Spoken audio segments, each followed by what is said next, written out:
Pop star tailor स्विफ्टको नयाँ album the life of so girl release भएसँगै यसले विश्वव्यापी चर्चा पाएको छ।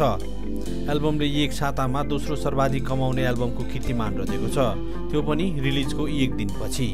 बिलबोर्ड लुमिनेटका अनुसार शुक्रबार मात्रै एल्बमका 27 लाख प्रति बिकेका छन्। यसले एडेलको कीर्तिमान बाहेक आफूसहित अन्य सबै सङ्गीतकर्मीको रेकर्ड तोड्छ। एक हप्तामा सबैभन्दा धेरै एल्बम बिक्रीको रेकर्ड एडेलको 25 को नाममा छ, जसले 2015मा आफ्नो पहिलो 7 दिनमा 34 लाख प्रतिहरू बिक्री गरेको थियो। स्विफ्टसँग त्यो रेकर्ड तोड्ने प्रयास गर्न अझै 6 दिन बाँकी छ।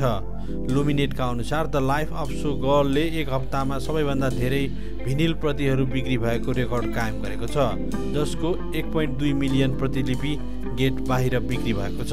एक हप्ताको लागि यो रेकर्ड यसअघि स्विफ्टको नाममा थियो, जसले गत वर्ष टचर्ड पोएट्स डिपार्टमेन्टको पहिलो 7 दिनमा 8,59,000 प्रति बेचेर यो रेकर्ड बनाएकी थिइन्, जुन उनले एक दिनमा 3 लाख भन्दा बढी प्रतिहरू बेचेर तोडिन्। समग्र सङ्ख्याको हिसाबले स्विफ्टको अघिल्लो उत्कृष्ट पनि द टचर्ड पोएट्स नै थियो।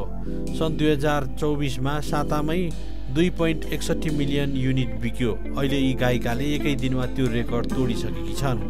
लुमिनेटका अनुसार यी सबै व्यावसायिक अङ्क अमेरिकी बजारमा भएको कारोबारमा मात्र आधारित छ।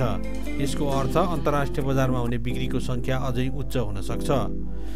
द लाइफ अफ सो गर्लका धेरै संस्करण समय अगावै बिक्री भएका थिए, जसमध्ये धेरैजसो स्विफ्टको वेब स्टोर मार्फत सीमित संस्करणको रूपमा बिक्री भए, जुन चाँडै नै सकियो।